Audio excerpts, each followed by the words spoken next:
Akhirnya Muhammad Masdan menemukan sebuah sasaran silek yang kata orang memiliki tuo silek yang sangat sakti bernama Datuak Rajo Batuah.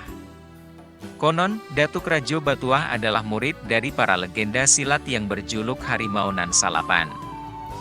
Harimau Nan Salapan adalah pendekar silat dan panglima pertempuran yang berjumlah 8, para pahlawan yang membela kebenaran dan kebaikan.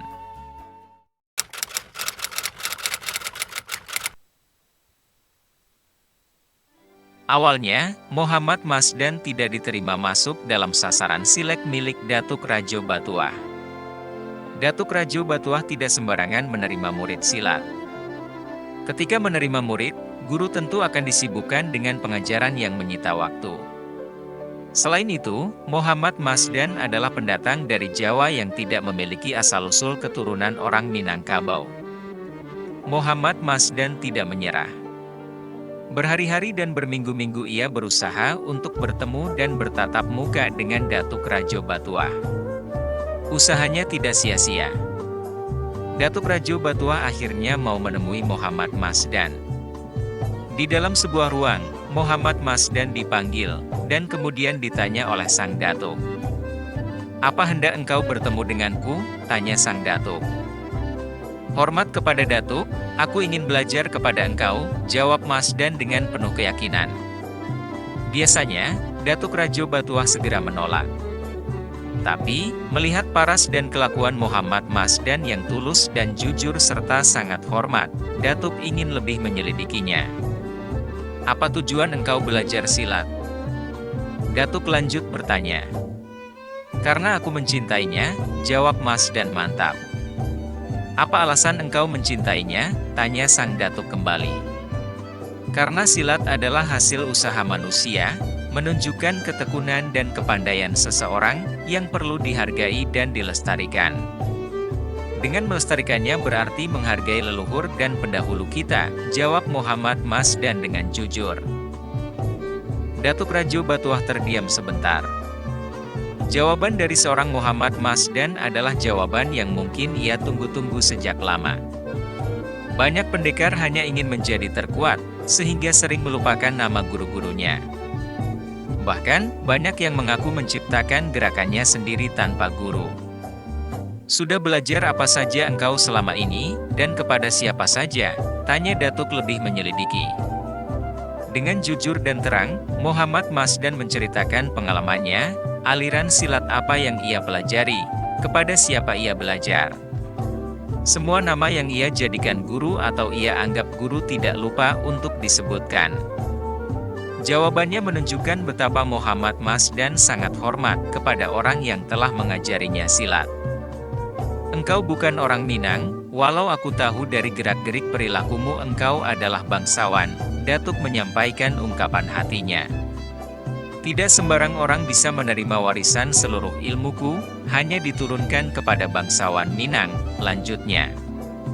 "Apa yang bisa jadi alasanku agar aku menerimamu?" jawabnya. Sejenak Muhammad Masdan terdiam. Keinginan yang kuat untuk terus belajar ilmu silat membuat ia tidak ingin kehilangan kesempatan untuk terus belajar dan belajar. Akhirnya ia berkata, "Aku selamanya adalah murid dan terus menjadi murid." Datuk Rajo Batuah merenung kembali. Mungkin, zaman yang sudah berubah akan melenyapkan ilmu-ilmu silat yang luhur. Ilmu silat yang lahir dari pertempuran-pertempuran dahsyat masa lalu ketika nyawa di ujung tanduk. Pertempuran memang melibatkan kekerasan dan penghancuran, tetapi hal itu adalah wujud bagaimana kebaikan dan kejahatan selalu berlomba dalam kehidupan manusia.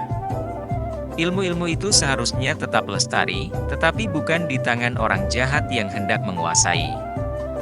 Datuk melihat Muhammad Masdan sebagai sosok yang tidak punya keinginan untuk berkuasa, tetapi seorang murid yang mencintai ilmunya. "Baiklah, engkau aku terima jadi muridku.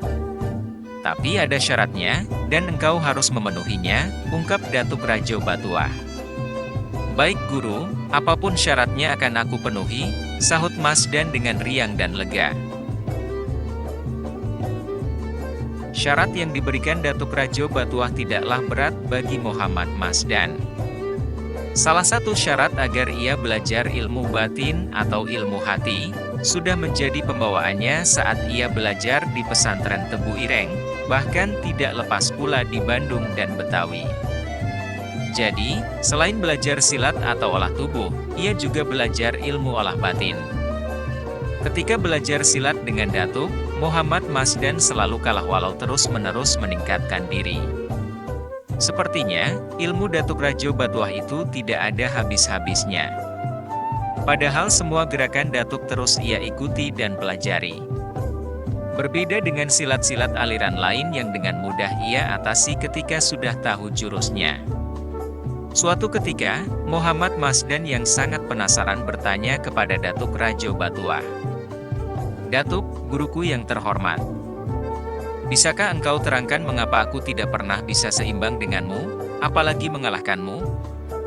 "Karena engkau bersilat tidak dengan hati," jawab Datuk Rajo Batuah. Jawaban ini membuat Muhammad Masdan semakin bingung. Semua gerakan Datuk Rajo Batuah sudah ditirukan dengan benar-benar, tetapi tetap saja tidak bisa mengimbangi. "Baiklah, tetapi setelah ini, tidak ada lagi yang bisa saya ajarkan. Jika engkau bisa melakukannya, berarti itu puncak ilmu yang bisa saya berikan," jawab Datuk Rajo Batuah. Muhammad Masdan bingung, bercampur senang dan sedih. Senang karena akan mendapat ilmu baru, sedih bahwa mungkin waktunya untuk berpisah dengan gurunya.